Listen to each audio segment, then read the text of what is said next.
Jadi disimpan dulu, masuk babak kedua yang di awal kalau nggak Sanchez Thuram ya Arnautovic Thuram. Itu untuk lini belakang gua harap ada rotasi. Bisek kanan main dari awal, jadi ya mempersiapkan untuk musim depan lah lawan Frosinone yang rata-rata pemainnya juga pemain muda yang pinjaman dari tim-tim lain seperti Juve, dari Roma. Ada nggak di situ? Nggak ada ya?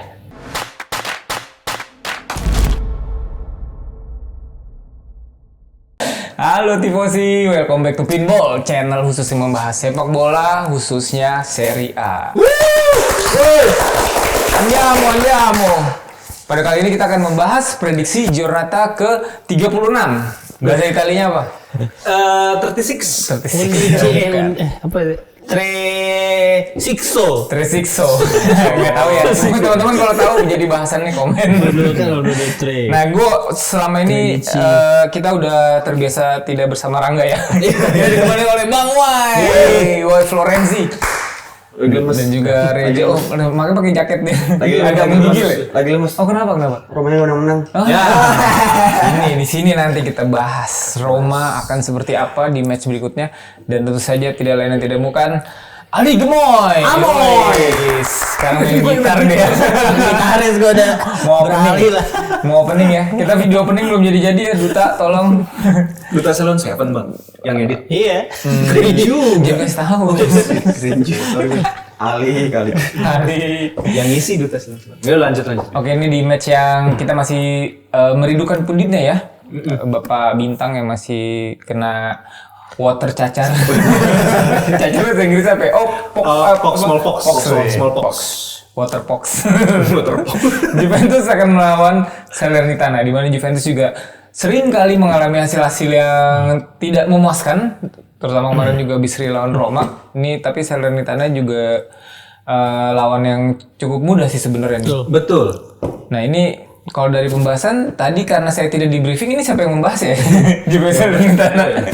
Ya saya aja kalau gitu saya aja. Iya benar juga ya. Kalau menurut gua Juve Salernitana ya, Juve kan beberapa pertandingan ini juga meraih hasil minor ya Bang ya. Maksudnya minor di sini adalah belum menang. Coba kasih nada minor dulu nih. Nah, ya gitu, minor. Nah, itu A minor. Nah, itu terus Salernitana juga sama nih, ini jadi dasar klasmen dua tim minor ini. Kalau ngelihat dari pertandingan Juve melawan Milan, Juve melawan Roma, Juve ya punya potensi sebenarnya untuk menang Bang ya, dari dua pertandingan kemarin yang menurut gue cukup berat gitu. Nah, di pertandingan kali ini menurut gue Juve itu bakal bisa memanfaatkan momentum situasi. Salernitana juga menurut gue udah nggak punya motivasi ya dari sisi pemain-pemainnya. Ini juga kelihatan dari hasil-hasil di lapangan yang dilakukan Salernitana ya, emang nggak kemana-mana mereka. Menurut gue ada yang salah dari entah dari manajemen, entah dari pemain ataupun ya pelatih. Menurut gue udah nggak bisa ngapa-ngapain juga di posisi yang udah kayak gini, selain mungkin mempersiapkan atau memberikan kesempatan ke pemain muda yang memang punya fighting spirit untuk Salernitana nanti bermain di Serie B, untuk mungkin dia bounce back kembali ke Serie A. Nah, Juventus sementara punya pemain-pemain yang memang punya kualitas lebih ya dibandingkan Salernitana, dan juga pemain-pemain yang memang menurut gua mau menunjukkan tempatnya juga gitu, entah untuk bertahan di Juventus ataupun untuk mencari perusahaan baru gitu, perusahaan baru untuk dia bekerja nantinya gitu kan. Nah, di sini gua ngelihat kalau dari permainan Juventus cukup bermain ya sebagaimana dimauin Allegri aja, kalau misalnya dia pakai dua striker, dan gua rasa Chiesa di sini bisa lebih ekspresif lah untuk nunjukin dirinya, untuk bisa lari atau gocek-gocek, karena nggak usah terlalu nurutin Allegri. Menurut gua kalau mau menang harus kedua strikernya ini, dalam artian kedua striker ini harus punya kepercayaan diri lebih sih Bang, karena Juventus gue ngeliat cukup buntu kan, kalau dari depan kayak bingung gitu. Allegri ini kan micromanage banget, dia control freak lah. Nah, ini menurut gue harus punya ada keberanian dari pemain yang agak rebel gitu di lapangan, untuk ya udah coba-coba aja gitu untuk ngelakuin satu ataupun dua tembakan yang dirasa bisa ke arah gawang gitu. Karena kalau nggak ke arah gawang biasanya diganti sama Allegri. Ngeselin banget itu pelatih. Ya menurut gue itu sih. Juventus bermain sebagaimana Juventus saja dengan taktik yang udah mereka hafalin, dan ada beberapa pemain yang menurut gue ekspresif aja di pertandingan kali ini. Di situ Juventus bisa menang sih. Kalau gua ngelihatnya gitu ya untuk dapat hasil positif. Di sini kita mau minta bintang kasih video tapi takut ganggu tifosi lagi makan ya. Serem banget. Lalu prediksi skor aja ya, Wai. Aduh, ini pertandingan nggak menguntungkan dua-duanya, udah nggak penting banget. Nggak menggugah selera ya. Kecuali Juve, Juve sih masih ada target dia, peringkat 4. Iya. Nah, iya. Sekarang kalau menurut saya tuh Ya, ini membosankan 2-1 lah. Udah satu menang Juve. ya menurut gue akhirnya di sini Juve bisa meraih kemenangan lagi ya. Apalagi kalau ada seorang Salernitana. Dan ya tadi benar harusnya dia udah keempat, tapi sayangnya Bolognanya juga ikutan seri juga, nggak menang-menang juga Bolognanya, yang sayang banget. Tapi sekarang menurut gue bisa menang 2-0 lah, clean sheet ini kayaknya. Sama gua pun 2-0 clean sheet. Kalau gua Juve tetap bakal kebobolan sih 2-1 menang Juve. Yang golin Chiesa sama Vlahovic. Asisnya dari asisnya dari si Kostic sama dari si McKennie. Walaupun di sini Juve menang, nanti Bolonya akan menang juga nih di weekend Iya, ini. sama-sama menang. Boleh. Sebuah klub yang sedang tidak punya ambisi apa-apa ya, di posisinya juga terus juga punditnya juga udah nggak mau datang ke sini. Napoli nyiapin bom waktu ini buat musim depan kayaknya. Bolonya masih kejar-kejaran ya untuk ke zona Liga Champions dan juga tentunya menggeser Juve dari posisi ketiga. Dan prediksi saya jadi benar. Kalau misalnya enggak, gue bilang Juve tetap di peringkat 3 sih. Posisi Gua 1 sampai 4. Si Rangga ya keluar dari 4. Iya. Gitu. Nah kalau lu dari lu, why Florenzi? Iya. Namanya dia pemain Milan. Ya, ini boloknya juga gue bilang nggak tahu kenapa. Ketika melawan Roma dia menang, tapi ketika melawan tim-tim yang menengah ke bawah malah justru berakhir imbang. Ini kenapa Romanya yang on atau tim papan bawahnya yang bagus? Cuma dari segi ini gue yakin boloknya juga pasti ngincar kemenangan, dan Napoli juga gue rasa juga nggak mau malu juga ya main di kandang ya. Meskipun dia juga udah sulit ya buat dapat tiket Eropa ya, karena berjarak 9 poin dari batas bermain di Eropa. Ya menurut gue prediksi gue di sini imbang lagi nih. Napoli Bologna imbang lagi. Satu. Kalau dulu aja. Kalau dari gue justru Bolonya menurut gue di sini bisa ngeraih kemenangan ya, mengingat gimana penampilan Bolonya waktu lawan Milan kemarin. Gue rasa ini Bolonya juga akan ngasih kejutan ke Napoli. Napoli juga kehilangan Vicha Kvaratskhelia kan, pasangannya Osimhen. Jadi gue rasa di sini ya kalau misalnya mau memberikan perlawanan ya gue rasa Politano sama Osimhen yang harus bisa nyetel gitu. Ngelihat dari pertandingan kemarin sebenarnya si Politanonya aja sih yang lumayan ada di mana-mana gitu. Kalau dari pertandingan minggu lalu Bang. Berarti nggak cuma badminton ya? Nggak cuma, Politano juga di mana-mana. Beda dong. Pertandingan juga beberapa pertandingan terakhir. Cuma gue ngelihat organisasi pertahanan Napoli masih jelek sih Bang. Gue rasa itu yang bisa dimanfaatin dan bakal keteteran. Dia acak-acak sama Zirkzee sama Saelemaekers fire banget. Alexis Saelemaekers. Jadi kalau untuk prediksi, gue ngelihat di sini Bolonya bisa menang 1-3. Wow, 1-3. Setuju gue, karena Juve-nya menang, Bolonya harus menang. Iya, Bolonya menang juga dengan skor 1-2 yang golin Saelemaekers sama Zirkzee sih menurut gua. Ya walaupun mereka akhir-akhir lagi seri-seri mulu lawan Torino, bahkan 0-0 gak nyetak gol, tapi memang ya ketidakhadiran Leo Ferguson udah mulai berasa nih. Thiago Motta udah mulai cari beberapa cara lagi, dan ya mungkin di tengah ini bisa bounce back ke jalur kemenangan lagi. 1-2 apa? Gua 0-2. Malu Bolonya menang. Nah ini akan melawan tim kebanggaan gue dan Reza ya, yang tidak dibanggakan oleh Kurvasut. Ini kira-kira Kurvasut bakal ngisi lagi nggak nih, Ja? Ngisi habis itu pulang lagi. Yang penting Intronya doang. Tapi gue rasa ini bakalan jadi pertandingan yang sepi sih Bang. Maksudnya biasanya kan stadion penuh. Ya mainnya tandang juga tandang. Mainnya di kandang Milan nggak sih? Kandang Milan. Kemarin juga di kandang, sekarang kandang lagi. Jadi mainnya di kandang mulu nih. Di kandang Milan. Terus gua rasa sih emang gak bakal penuh stadion ya. Ini masih jadi sebuah protes dari Kurvasut. Ya tapi sesepi-sepinya Forfasut gue rasa tetap ada dukungan dari mereka sih bang. Mungkin melalui doa atau enggak lah, mereka datang tapi mungkin mereka nggak berisik aja sih, bisa jadi kayak gitu justru kalau gue ngeliatnya. Jadi tapi kalau dari pertandingan sendiri gue rasa ya pemain Milan punya PR untuk menunjukkan untuk menunjukkan gimana mereka yang sebenar-benarnya gitu. Dan semoga Pioli di sini nggak mengeluarkan taktik-taktik uji coba untuk untuk tim selanjutnya yang akan dia latih bang ya. Dan ya udah bermain lepas aja sih menurut gua Milan di sini udah nggak ada yang dikejar juga. Posisi Liga Champions juga udah ada di tangan, jadi ya bermain lepas aja untuk pemain-pemainnya gitu. Dan Cagliari juga kan kemarin Gaetano kena kartu merah jadi nggak bisa main. Tapi kemarin dengan begitu gue pedenya ketika ngelawan Genoa kan. Iya. Tapi ternyata ya Pioli mencoba untuk menerapkan strategi dia di tim berikutnya. Milan bermain sangat narrow, sama sekali nggak ada sayap-sayap yang membuka lebar. Jadi di sini ya suka-suka Pioli aja lah. mau bagaimana kalau strateginya lawan Cagliari. Kalau dari skor gue ini seri 1-1 nih. Masih trennya Milan ya.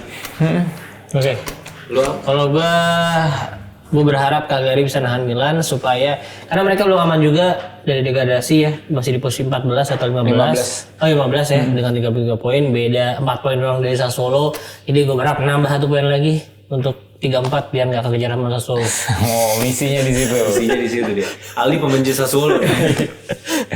Sassuolo haters banget. Padahal di sini fans Sassuolo lu. Manajemen Pinsport logonya warna apa? Hijau. Ya, Sassuolo. Spotify juga hijau itu Spotify. Kalau skor dari lo, Dari gue paling Milan Pioli ini bakalan main crossing lagi kayak kemarin lagi ya, karena terbukti bisa cetak 3 gol ya. Kayaknya si Florenzi akan bermain lagi. Dan dari Cagliari-nya juga dia bener kata Aldi, hanya beda 4 poin dari batas degradasi dan dia juga nggak ingin membuat catatan buruk pelatihnya sendiri Ranieri, karena Ranieri belum pernah megang tim degradasi ya selama dipegang Ranieri. Dan ini gue yakin juga akan draw juga ini 2-2. Gue tadi 1-1 belum nyebutin ya, nggak sama. Tadi kayaknya golnya juga dari gol Cagliari dari ini lagi dari sundulan. Kemarin kan ngirimin sundulan. Ya memang Cagliari sering ya bola-bola mati. Bola mati kayaknya bola mati. Ya masa nahan Inter menahan Juve bisa, nahan Milan nggak bisa. Lu tadi berapa aja skornya? Oh, gue belum 2-0 buat Cagliari, buat Milan 2-0. Oke, udah sepakat nih semua? Satu ya menang Milan ya. Pioli, iya itu udah dari pasti sih harusnya sih. Nah ini dia nih benar-benar perebutan peringkat dengan poinnya yang sama sih. Oh iya salah. Tapi beda belum main sekali. Atalanta masih belum main sebenarnya. Recommended match ya di sini. Ini jamnya mainnya jam berapa ya? Ini dia. Dini hari. Dari yang 1:30. 1:45. Oke, lu dulu Bang Wai. Coba. Ini adalah 3 poin harga mati. Karena lu menang lawan Atalanta aja, lu juga belum tentu bisa lolos ke UCL. Masih ada 1 match karena masih ada 2 match lagi, Romanya dan Atalanta masih ada 3 match. Satunya tunda melawan Fiorentina. Ya masa ya kita juga nggak bisa ngandelin Fiorentina buat bisa mengalahkan Atalanta ya. Jadi kita nggak bisa gantungin takdir lu masuk UCL sama tim lain. Itu nggak bisa. Karena di sini lu harus menang meskipun lu main di Bergamo.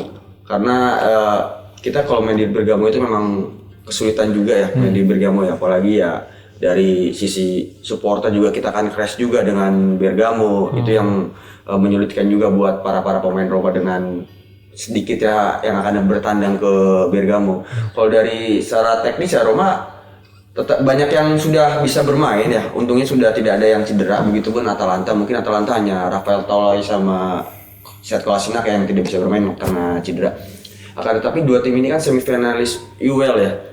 Di sini semifinalis UEL dan juga dia masih bersaing untuk tiket ke UCL karena dari Atalanta dan Roma juga menurut gua mereka nggak bisa berharap buat gua harus juara UEL nih biar gua masuk otomatis langsung Champions. Nggak mungkin juga, mereka juga akan tetap melewati jalur domestik untuk persaingannya. Jadi di sini tuh memang khususnya Roma ya, dia harus 3 poin tuh wajib banget karena mempengaruhi mental dan momentum juga pemain-pemain yang di musim depan akan direkrut juga, karena kalau Roma punya main di UEL juga itu pemain-pemain yang diincar De Rossi juga mungkin lu cuma main di UEL.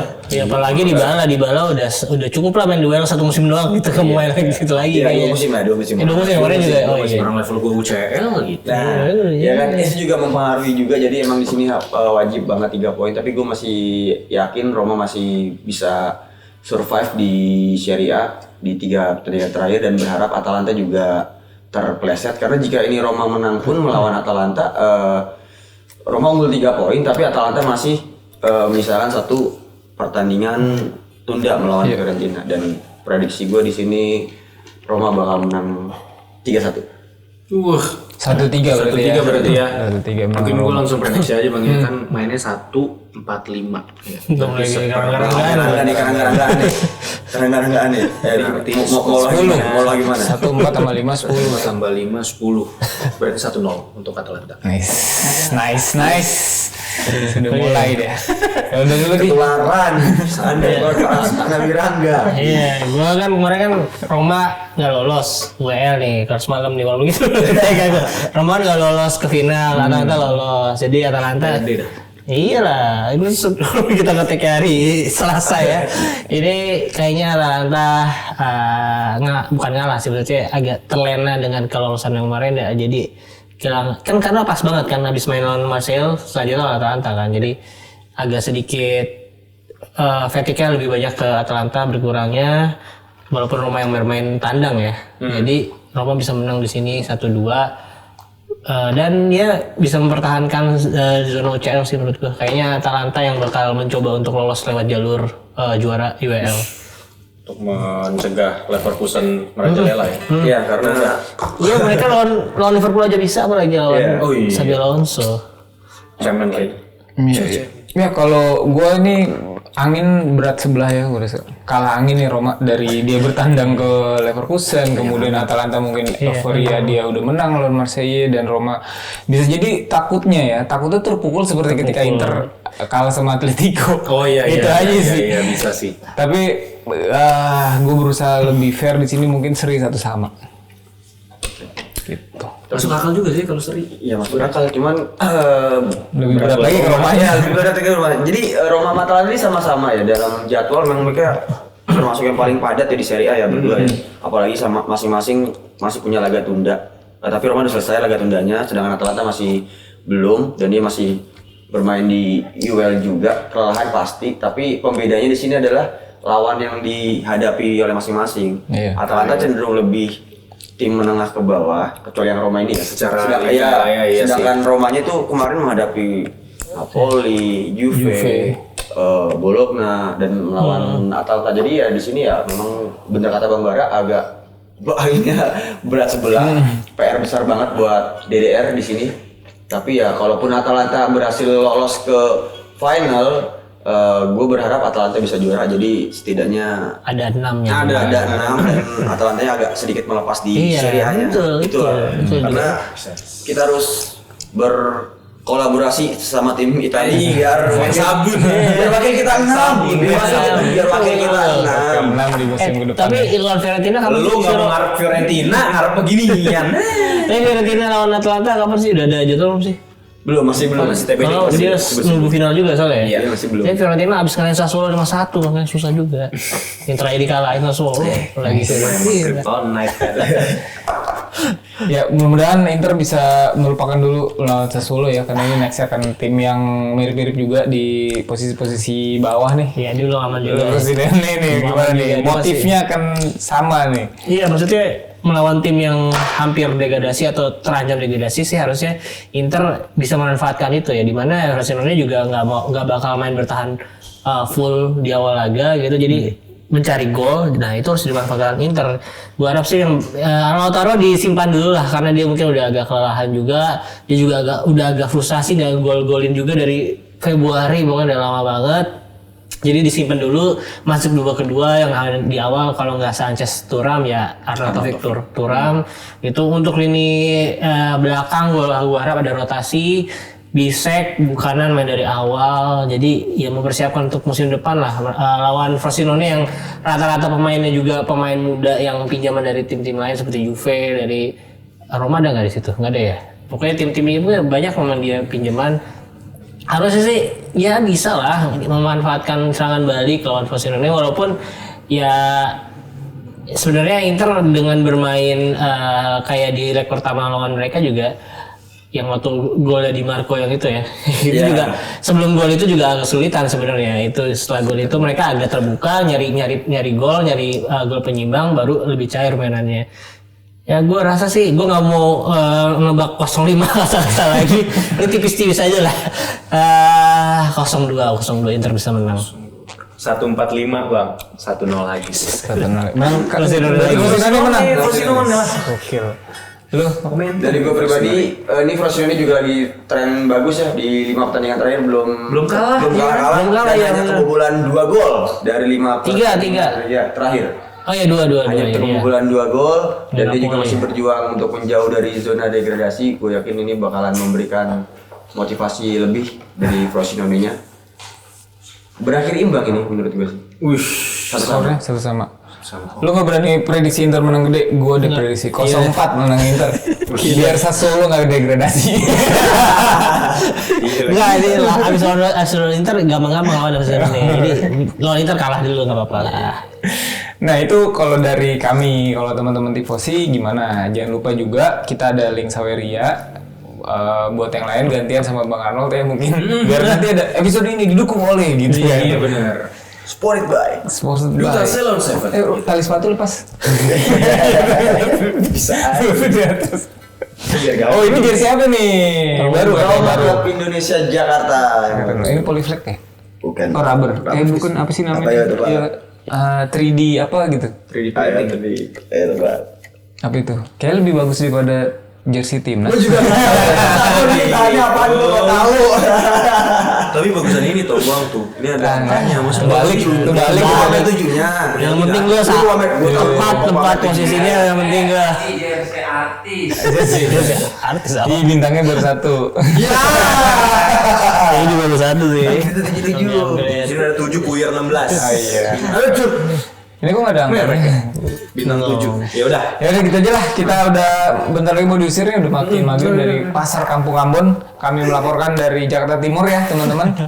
Menurut Tifosi gimana? Tulis di kolom komentar. Jangan lupa juga follow Instagram kami pinsport.com. Terus juga nyalakan loncengnya, di subscribe juga teman-teman, diajak teman-temannya, bapaknya atau kakaknya di kampung ya biasanya kalau itu kan di WA. Pak di Kampung Ambon. Tolong di follow ini Pinsport karena satu-satunya channel yang membahas Serie A di Indonesia gitu. Oke lah, gitu aja karena ini udah kemalaman. Jadi teman-teman jangan sampai ketinggalan episode lainnya. Saya takut ketinggalan kereta ya. Jadi see you on another episode. Ciao.